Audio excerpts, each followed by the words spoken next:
Life was hard for the pioneers in the Comox Valley in the 1880s, and one of the few refuges they had was the Lorne Hotel in Comox, a place where no one was ever turned away. Florence never turned anybody away, even if they didn't have money, they still got a meal. That's one of the main things I do remember. The Cliff family ran the Lorne from the 1880s until the First World War. During that time, Florence and Sam created a home for many a young man. Had the luxuries of a bath, and those sort of things, which were a luxury in those days because, really hot water didn't come out of a tap then. You had to boil the water. The Lorne was home to the Cliffs and later the Fairburns.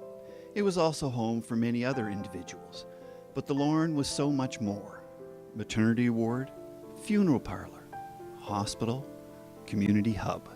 Well, in the very early days, a lot of babies were born in the Lorne. A lot of people were laid out there. So it was a central point where people could go to get information, to know what was going on, to be in the pulse of the community. There was always somebody around. So it just was a focal point.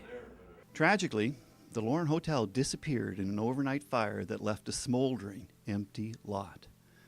Many in the valley were shocked. When a friend phoned me to say the Lorne was burning, I drove down and there was a lot of people here. I actually went down on one knee.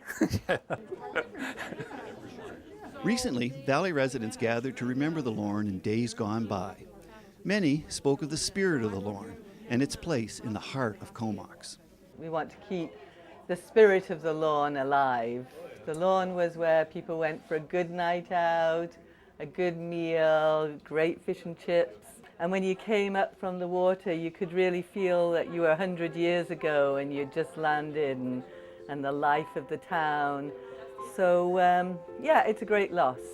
One of the people at the gathering was former Comox mayor and lifetime resident Dr. George Piercy, who felt it was finally safe to admit his early attachment to the Lorne. When I grew up on Denman Island, and of course there was no high school there, so I had to come over to Comox to go to high school. And that's the first time I saw the Lorne Hotel. Well, it seemed to me they wouldn't let me in. It was the men's side and the ladies' side. And later on, that was where I had my first beer, though. So that stands out in my memory. I wasn't quite old enough to be in there, but I snuck in. We promise not to tell anybody. You won't tell anybody.